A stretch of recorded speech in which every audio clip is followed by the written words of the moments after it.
Stupéfaction, indignation. Le Maroc démonte les contre-vérités et les allégations fallacieuses de l'Algérie sur la situation au Sahara marocain.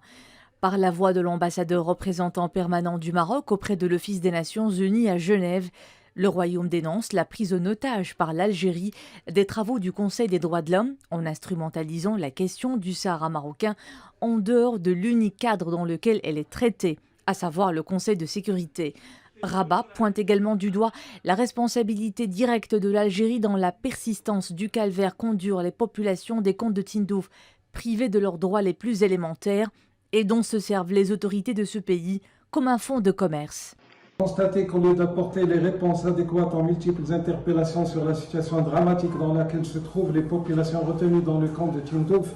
et leur état déplorable de mal-logement, le représentant de l'Algérie persiste dans sa campagne d'harcèlement et d'hostilité à laquelle s'adonne sa délégation au mépris des objectifs et de la sérénité de nos débats.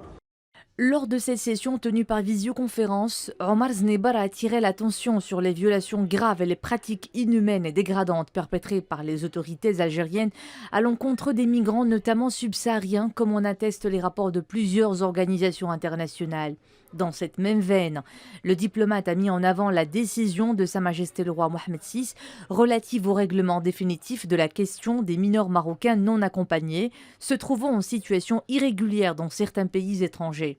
Sur le chapitre de la migration, l'expérience du Maroc est avérée et reconnue par la communauté internationale. Je ne laisserai pas passer les propos des représentants de l'Algérie sur la politique et la stratégie de la migration du Royaume du Maroc, qui constitue en fait un modèle reconnu de par le monde, en particulier par les institutions internationales les plus compétentes à l'instar du HCR, qui vient de déclarer le Maroc en tant que pays référent sur la scène internationale en matière d'accueil des réfugiés et de la gestion de l'asile, dans une déclaration en date du 18 juin courant. Je rappelle également que l'OIM a publié un communiqué officiel daté du 3 juin, félicitant le Maroc pour la gestion des événements produits à la lisière de l'enclave de Ceuta au nord du Maroc.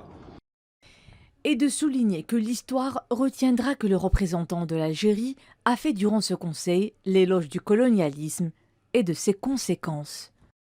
Le représentant de l'Algérie s'est réjoui de cette situation de manière irresponsable, allant jusqu'à faire l'éloge du maintien de confettis coloniaux, se contredisant et dévoilant la véritable nature de ces gouvernants qui non seulement n'agissent pas contre les prolongements du colonialisme, mais en fait, comme on l'a constaté, s'en font les complices. Les déclarations du représentant de l'Algérie dévoilent le véritable visage de son régime qui se compromet dans ses propres pièges, harcelant par de la propagande la communauté internationale sur un prétendu fait colonial dans les provinces du sud du Maroc sans aucun écho ni oreille attentive. Une instrumentalisation qui en réalité n'induit personne en erreur, ni emporte aucune adhésion.